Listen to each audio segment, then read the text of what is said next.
Hello മക്കളെ, അപ്പോൾ നമ്മുടെ കീം എക്സാം അടുത്ത മാസമാണ് നടക്കുന്നത്. ഏപ്രിൽ 24 മുതൽ 28 വരെയാണ് നമ്മുടെ കീം എക്സാം നടക്കുന്നത്. സോ രജിസ്ട്രേഷൻ ഒക്കെ ഇപ്പോഴും നടന്നുകൊണ്ടിരിക്കുകയാണ്. എല്ലാവരും ആ പ്രോസസ്സൊക്കെ നന്നായിട്ട് തന്നെ ചെയ്യുക. സോ ഇന്ന് നമ്മൾ നോക്കുന്നത് മാത്തമാറ്റിക്സിലെ കീമിന്റെ സിലബസ് ഒന്ന് ക്വിക്കായിട്ട് റിവൈസ് ചെയ്ത് നോക്കാം. സോ ഇതിൽ നമുക്ക് കൺസിഡർ ചെയ്തിരിക്കുന്ന ഏരിയാസ് എന്ന് പറയുന്നത് ഫസ്റ്റ് ഓൾജിബ്ര എന്നൊരു സെക്ഷനായിട്ടാണ് ഇവർ തന്നിരിക്കുന്നത്. അപ്പോൾ കീം നമുക്കറിയാം, കീം എക്സാമിന് ഒരുപാട് ചോദ്യങ്ങൾ ചോദിക്കാറുണ്ട് അല്ലെ. ഒരു ചാപ്റ്ററിൽ തന്നെ 4ഉം 5ഉം ചോദ്യങ്ങളൊക്കെ ചോദിക്കാറുണ്ട്. സോ ഓരോ സെക്ഷൻ വൈസ് ആണ് എന്ത് ചെയ്തിരിക്കുന്നത് ഇവർ സിലബസിൽ മെൻഷൻ ചെയ്തിട്ടുള്ളത്. സോ നമുക്ക് ആ ഓർഡറിൽ ഒന്ന് നോക്കാം. ഫസ്റ്റ് ഇവർ തന്നിരിക്കുന്ന യൂണിറ്റ് 1 ഓൾജിബ്ര എന്ന് പറഞ്ഞാണ് കൊടുത്തിട്ടുള്ളത്. അപ്പോൾ ഈ ഓൾജിബ്രയ്ക്കകത്ത് വരുന്ന ചാപ്റ്റേഴ്സ് ഏതൊക്കെയാണെന്ന് നമുക്ക് നോക്കാം. സോ അതിൽ സെറ്റ്സ്, റിലേഷൻസ് ആൻഡ് ഫംഗ്ഷൻസ് എന്ന് പറയുന്ന ചാപ്റ്റർ വരുന്നുണ്ട്.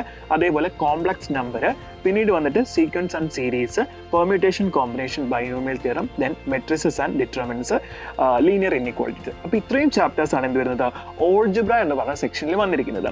സോ ഇതിൽ നമുക്കറിയാം സെറ്റ്സ്, റിലേഷൻസ് ആൻഡ് ഫംഗ്ഷൻസ് നിങ്ങൾ 2 ചാപ്റ്റേഴ്സ് ആയിട്ടാണ് പഠിച്ചിട്ടുള്ളത്. പ്ലസ് 1 സെറ്റ്സ് ഉണ്ട്, relations and function plus 1 plus 2 ഉണ്ട്. പക്ഷേ ഇത് ക്ലബ് ചെയ്ത് ഒറ്റ ചാപ്റ്റർ ആയിട്ടാണ് ചോദിക്കുന്നത്. അപ്പോൾ നമുക്ക് മിക്സഡ് കോൺസെപ്റ്റ് വെച്ചിട്ട് എന്ത് ചെയ്യുന്നുണ്ട്, ചിലപ്പോൾ ക്വസ്റ്റ്യൻസ് ചോദിക്കാം. ഈ 2 ചാപ്റ്ററും കൂടെ, അത് 2 ചാപ്റ്ററിലെ ഇൻഎഫക്റ്റ് 3 ചാപ്റ്റർ വരുന്നുണ്ട്. കാരണം plus 1 sets, plus 1 relation, then plus 2 relation and function. അപ്പം എല്ലാ 3 ചാപ്റ്ററിൽ നിന്നും കൂടെ ആയിരിക്കും എന്ത് ചെയ്യുന്നത് ഈ 4 ചോദ്യം അല്ല 5 ചോദ്യം നമ്മൾ ചോദിക്കുമെന്ന് പറഞ്ഞത്. സോ കോംപ്ലക്സ് നമ്പർ എന്നൊരു ചാപ്റ്ററിനകത്ത് നമുക്ക് സിലബസിൽ പറഞ്ഞിട്ടുള്ള കാര്യങ്ങളെല്ലാം ഓൾമോസ്റ്റ് ഉണ്ട്. അതിനകത്ത് പ്രത്യേകിച്ച് ഡിലേറ്റഡ് ആയിട്ട് ഒന്നും തന്നെ ഇല്ല. ബേസിക് ആയിട്ടുള്ള എല്ലാ കാര്യങ്ങളും ഉണ്ട്. So next sequence of series ആണ് കൊടുത്തിട്ടുള്ളത്. നമുക്കറിയാം ഇതിനകത്ത് മെയിൻ ആയിട്ടുള്ളത് അരിത്തമെറ്റിക് പ്രോഗ്രഷനും ജോമെട്രിക് പ്രോഗ്രഷനും ആണ്. അതെ, ഇതിൽ AP എന്ത് ചെയ്തിട്ടുണ്ട്, ഡിലീറ്റ് ചെയ്തിട്ടുണ്ട്. സോ ഇപ്പം നമുക്ക് ജോമെട്രിക് പ്രോഗ്രഷൻ മാത്രമേ ഉള്ളൂ. അതുകൂടാതെ അരിത്തമെറ്റിക് മീന്, ജോമെട്രിക് മീന്, പിന്നെ relation between AM and GM. അപ്പോൾ ഇത്രയും കാര്യങ്ങളാണ് മെയിൻ ആയിട്ട് അതിനകത്തുള്ളത്. പിന്നെ വന്നിട്ട് പെർമ്യൂട്ടേഷൻ, കോമ്പിനേഷൻ ആൻഡ് ബൈനോമിയൽ തിയറമാണ്. സോ അതിനകത്ത് പ്രത്യേകിച്ച് ഒന്നും തന്നെ ഡിലീറ്റ് ചെയ്തിട്ടില്ല. നമുക്ക് എല്ലാ കാര്യങ്ങളും തന്നെ പഠിക്കാൻ വേണ്ടിയിട്ടുണ്ട്. പിന്നെ നമ്മുടെ ഏറ്റവും ഫേവറേറ്റ് ആയിട്ടുള്ള ചാപ്റ്റർ ആണ് മെട്രിസസ് ആൻഡ് ഡിറ്റർമിനൻസ്. അത് നിങ്ങൾ 2 ചാപ്റ്റർ ആയിട്ടാണ് പഠിക്കുന്നത്, പക്ഷേ ഒറ്റ ചാപ്റ്റർ ആയിട്ടാണ് എന്ത് ചെയ്യുന്നത് ക്വസ്റ്റ്യൻ ചോദിക്കുന്നത്. പിന്നെ വന്നിട്ട് ലീനിയർ ഇൻഇക്വാലിറ്റീസ്. അത് വളരെ കുട്ടി ചാപ്റ്റർ ആണ്. സോ ബേസിക് ആയിട്ടുള്ള കുഞ്ഞു കുഞ്ഞു പ്രോബ്ലംസ് മാത്രമേ അതിനകത്തുനിന്ന് ഇൻഇക്വാലിറ്റി സാറ്റിസ്ഫൈ ചെയ്യുന്ന കേസ് വെച്ചിട്ടുള്ള ക്വസ്റ്റ്യൻസ് ആയിരിക്കും കൂടുതലും ചോദിക്കുന്നത്.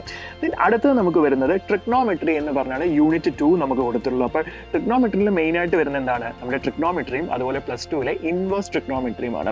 അപ്പോൾ ഇതിനകത്ത് മെയിൻ ആയിട്ട് നിങ്ങൾക്ക് ഓൾമോസ്റ്റ് എല്ലാ ബേസിക് ആയിട്ടുള്ള കാര്യങ്ങളും എന്ത് ചെയ്തിട്ടുണ്ട് സിലബസിൽ മെൻഷൻ ചെയ്തിട്ടുണ്ട്. സോ അതൊക്കെ നിങ്ങൾ എന്ത് ചെയ്യുക, പഠിക്കണം. ദെൻ സിലബസിനകത്ത് പ്രത്യേകിച്ച് തന്നെ ഏതൊക്കെ ഫോർമുലയ്ക്കാണ് ഇമ്പോർട്ടൻസ്. നമുക്കറിയാം ട്രിഗ്നോമെട്രി ഒരുപാട് ഫോർമുലയുള്ള ചാപ്റ്റർ ആണ്. അപ്പോൾ ഏതൊക്കെ ഫോർമുല നിങ്ങൾ പഠിക്കണം എന്ന് അവർ കൃത്യമായിട്ട് മെൻഷൻ ചെയ്തിട്ടുണ്ട്. സോ അത് ഡീറ്റെയിൽ ആയിട്ട് നിങ്ങൾ സിലബസിൽ നോക്കി ആ ഫോർമുലാസ് എല്ലാം പഠിച്ചു എന്ന് ഉറപ്പ് വരുത്തണം. അതേപോലെ തന്നെ ഇൻവേഴ്സ് ട്രിഗ്നോമെട്രിയിലെയും ഫോർമുലാസ്. അതുപോലെ അടുത്ത യൂണിറ്റ് വരുന്നത് ജിയോമെട്രി ആണ്. ജിയോമെട്രിയിൽ നമുക്ക് പഠിക്കാനുള്ളത് lines, then conic sections, vectors എന്ന് പറഞ്ഞ ടോപ്പിക്കുകളാണ്. സോ ഇതിൽ ലൈൻസ് എന്ന് പറയുമ്പോൾ നമുക്കറിയാം സ്ട്രെയിറ്റ് ലൈൻ എന്ന് പറഞ്ഞ ചാപ്റ്ററിലെ കോൺസെപ്റ്റ് ആണ് കൂടുതൽ നമ്മൾ പഠിക്കേണ്ടിയിരിക്കുന്നത്. 2 ഡയമെൻഷണൽ ജോമെട്രിയിലെ കേസുകൾ. സോ ഇതെല്ലാവരും എല്ലാം കറക്റ്റായിട്ട് തന്നെ മെൻഷൻ ചെയ്തിട്ടുണ്ട്.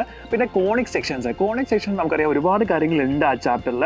സോ ഇവർ ബേസിക് ആയിട്ട് സർക്കിളിൻ്റെ സെൻറ്റർ ഫോം, അതുപോലെ തന്നെ പിന്നെ ബാക്കി വരുന്ന കോണിക്സ് ആയ പരാബോള, എലിപ്സ്, ഹൈപ്പർബോളയുടെ standard forms and simple properties മാത്രമേ എന്ത് ചെയ്തിട്ടുള്ളൂ, അത് ഇൻക്ലൂഡ് ചെയ്തിട്ടുള്ളൂ. സോ നമുക്കത് വളരെ എളുപ്പത്തിൽ പഠിച്ചെടുക്കാവുന്ന കാര്യങ്ങളാണ്. പിന്നെ വെക്ടേഴ്സ് വരുമ്പോൾ നമുക്ക് ഓൾമോസ്റ്റ് എല്ലാ കാര്യങ്ങളും തന്നെ എന്ത് ചെയ്തിട്ടുണ്ട് വെക്ടറിനകത്ത് മെൻഷൻ ചെയ്തിട്ടുണ്ട്. പിന്നെ വരുന്നത് 3 ഡയമെൻഷണൽ ജോമെട്രി ആണ്.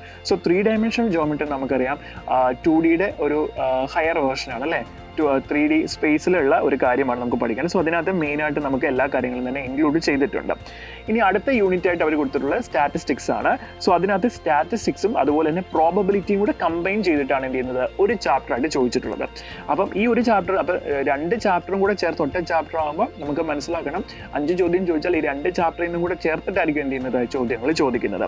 സോ അത് വളരെ എളുപ്പമുള്ളൊരു യൂണിറ്റ് ആയിട്ടാണ് കൺസിഡർ ചെയ്തിട്ടുള്ളത്. നിങ്ങൾക്ക് എല്ലാം ഈസി ആയിട്ട് സോൾവ് ചെയ്യാൻ പറ്റുന്നതാണ്. അതിനകത്ത് ഡിലീറ്റഡ് ആയിട്ടുള്ള കാര്യങ്ങൾ വളരെ കുറവാണ്. പിന്നെ ലാസ്റ്റ് വരുന്ന നമ്മുടെ കാൽക്കുലസ് ആണ്. സോ കാൽക്കുലസിനകത്ത് നമുക്ക് മെയിനായിട്ട് അറിയാം എന്താണ് ഇൻറ്റഗ്രേഷന്, ഡിഫറൻസിയേഷന്, അതുപോലെ ഡിഫറൻഷ്യൽ ഇക്വേഷന്, ആപ്ലിക്കേഷൻ ഓഫ് ഡെറിവേറ്റീവ്സ്, അതുപോലെ ആപ്ലിക്കേഷൻ ഓഫ് ഇൻറ്റഗ്രേഷന്. അപ്പോൾ ഇങ്ങനെ കാര്യങ്ങളെല്ലാം തന്നെ എന്ത് ചെയ്തിട്ടുണ്ട് ഇതിനകത്തുണ്ട്. അപ്പോൾ നിങ്ങൾ സിലബസ് നോക്കുവാണെങ്കിൽ ഡീറ്റെയിൽഡ് ആയിട്ട് ഇപ്പം ഫംഗ്ഷൻസ്, ലിമിറ്റ്സ് ആൻഡ് കണ്ടിന്യൂറ്റിക്കകത്ത് ഏതൊക്കെയാണ് സ്ട്രെസ് ചെയ്ത് പഠിക്കേണ്ടതെന്ന് അവർ പ്രത്യേകം മെൻഷൻ ചെയ്തിട്ടുണ്ട്. അപ്പോൾ ഈ സാധനങ്ങൾ നിങ്ങൾ എന്ത് ചെയ്യണം, കൃത്യമായിട്ട് പഠിച്ചിരിക്കണം. അതുപോലെ തന്നെ ഇൻറ്റഗ്രൽസിനകത്താണെങ്കിലും indefinite integral, so definite integral എന്ന് പ്രത്യേകം കൊടുത്തിട്ട് അതിൽ ഫോർമുലാസ് ഏതൊക്കെയാണ്, ഇക്വേഷൻസ് ആണ് മെയിനായിട്ട് നിങ്ങൾ പഠിക്കണം എന്നുള്ളതും ഡീറ്റെയിൽഡ് ആയിട്ട് തന്നെ അവർ കൊടുത്തിട്ടുണ്ട്. സോ അതെല്ലാം കൃത്യമായിട്ട് നിങ്ങൾ എന്ത് ചെയ്യുക, പഠിക്കുക. പിന്നെ നമുക്കറിയാം കഴിഞ്ഞ വർഷമാണ് നമ്മുടെ സിലബസ് പുതിയതായിട്ട് അപ്ഡേറ്റ് ചെയ്തത്. സോ അപ്ഡേറ്റ് ചെയ്തപ്പോൾ ഈ ലീനിയർ പ്രോഗ്രാമിംഗ് പ്രോബ്ലംസ് എന്ന് പറഞ്ഞ ആ ഒരു ചാപ്റ്റർ ഉണ്ട്. എന്നാൽ എത്ര പ്രാധാന്യം ഇല്ലാത്തൊരു ചാപ്റ്റർ ആയിരുന്നു. പക്ഷേ കഴിഞ്ഞ പ്രാവശ്യം സിലബസിൽ കംപ്ലീറ്റ് ആയിട്ട് അതിനകത്ത് എല്ലാ കാര്യങ്ങളും എന്ത് ചെയ്തിട്ടുണ്ട്, ഇൻക്ലൂഡ് ചെയ്തിട്ടുണ്ട്. സോ ആ ചാപ്റ്റർ നിങ്ങൾ എന്ത് ചെയ്യുക, നന്നായിട്ട് തന്നെ പഠിക്കേണ്ടതായിട്ടുണ്ട്. അപ്പം ഏകദേശം നമ്മുടെ സിലബസിൽ തന്നെ അവർ എല്ലാ കാര്യങ്ങളും ഡീറ്റെയിൽഡ് ആയിട്ട് പറഞ്ഞിട്ടുണ്ട്. സോ നിങ്ങൾ ക്വിക്കായിട്ട് സിലബസ് ഒന്നുകൂടി ഒന്ന് നോക്കി ഏതൊക്കെ ഫോർമുലാസ് ആണ് പഠിക്കണമെന്ന് തീർച്ചയായിട്ടും മനസ്സിലാക്കി അത് ഡെഫിനറ്റ്ലി നിങ്ങൾ പഠിക്കുകയും വേണം. സോ അപ്പോൾ എല്ലാവരും നന്നായിട്ട് തന്നെ പ്രിപ്പറേഷൻ മുന്നോട്ട് കൊണ്ടുപോവുക. സോ നമുക്ക് വീണ്ടും കാണാം. ബൈ.